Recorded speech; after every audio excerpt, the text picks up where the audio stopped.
Annyeonghaseyo,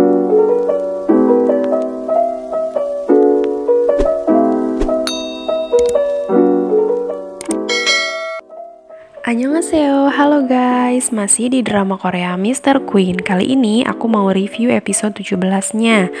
Nah, di episode 17 ini, saat Ratu dinyatakan hamil, semua orang yang ada di ruangan Ratu merasa gembira kecuali Ratu sendiri.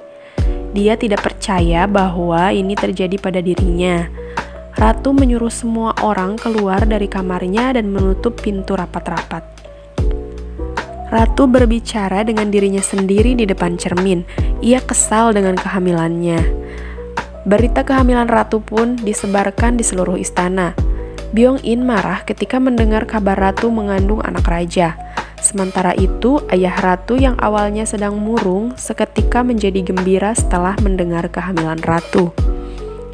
Ibu Ratu Agung dan Ibu Surijo mendatangi Ratu untuk melihat kondisi Ratu. Mereka berpura-pura memberikan selamat kepada Ratu. Ratu pun sepertinya mengetahui rencana mereka berdua. Ia sengaja muntah di depan mereka untuk membuat mereka kesal. Nah, kemudian Ratu diwajibkan untuk mempelajari buku kehamilan. Dayang Choi dan Hong Yeon mengajarkan Ratu segala hal, termasuk tentang posisi tidur yang benar ketika hamil. Ratu juga tidak boleh memakan ramyeon saat hamil. Ratu kesal dengan aturan-aturan tersebut dan memarahi Dayang Choi juga Hong Yeon. Ratu teringat alkohol yang ia buat di dapur dan ia ingin meminumnya. Namun saat ia pergi ke dapur, ternyata semuanya sudah habis, tidak tersisa. Ini adalah ulah Dayang Choi. Ia meminum semua alkohol tersebut agar Ratu tidak meminumnya. Ratu pun seketika marah dan malah menangis seperti anak kecil. Nah, kemudian Raja mengajak Ratu jalan-jalan menaiki kuda. Kekesalan Ratu pun mereda dan Ratu mau untuk ikut dengan Raja. Mereka berdua pergi ke sebuah tempat dan ketika Raja memegang tangan Ratu, Ratu seolah terbawa suasana dan memegang erat tangan Raja. Ratu sepertinya mulai terhanyut ya guys. Kemudian Ibu Surijo menyuruh seorang pelayan untuk menyebarkan rumor jika Ratu bukanlah hamil anak raja. Ratu dan Raja tidak pernah melakukan apapun. Namun Ratu mempunyai cara untuk menepis rumor tersebut. Ia mengajak Raja untuk berdansa di depan umum agar terlihat oleh semua orang. Raja pun mengikuti rencana Ratu dan mereka beradegan mesra sehingga semua orang di istana menyaksikannya. Nah, di sisi lain, Jo Hwa-jin menghampiri Ibu Surijo. Kali ini dia melakukan hal yang benar dan menentang Ibu Surijo.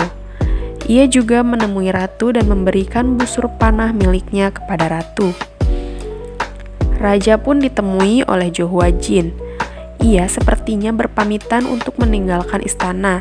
Raja sangat terpukul dengan keputusan Jo Hwa-jin ini. Nah, saat Jo Hwa-jin akan pergi, Pangeran Yongpyong mencegahnya. Namun, keputusan Jo Hwa-jin sudah bulat, dan Pangeran Yongpyong pun tidak bisa menghalanginya. Pangeran Yongpyong malah menyalahkan Raja dan mengajaknya berkelahi.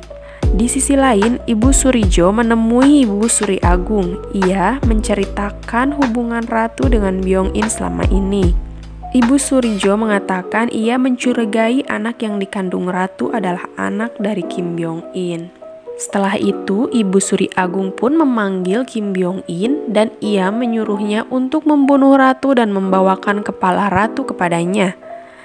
Kim Byung-in yang mencintai Ratu menolak rencana Ibu Suri Agung untuk membunuh Ratu.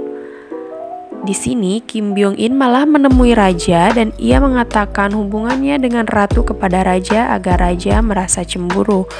Namun Raja tidak mempercayainya semudah itu. Kim Byung-in menantang Raja untuk berkelahi. Dan kemudian keesokan harinya Raja pergi untuk menjawab tantangan Byung-in. Nah, Ratu yang mengetahui hal tersebut berusaha untuk mencegahnya, namun Ratu terlambat. Saat di tengah perjalanan, ternyata pengawal Raja adalah orang-orang di bawah kekuasaan Byung-in. Mereka justru malah mengarahkan pedang kepada Raja. Saat itu Byung-in pun tiba dan menghampiri Raja. Mereka berdua berduel dan perkelahian pun tidak dapat terhindarkan. Mereka sama-sama mendapatkan luka di tangannya. Nah, apakah dalam perkelahian ini akan dimenangkan Byung-in atau dimenangkan oleh raja? Saksikan episode 18-nya nanti ya. Thank you for watching and bye-bye.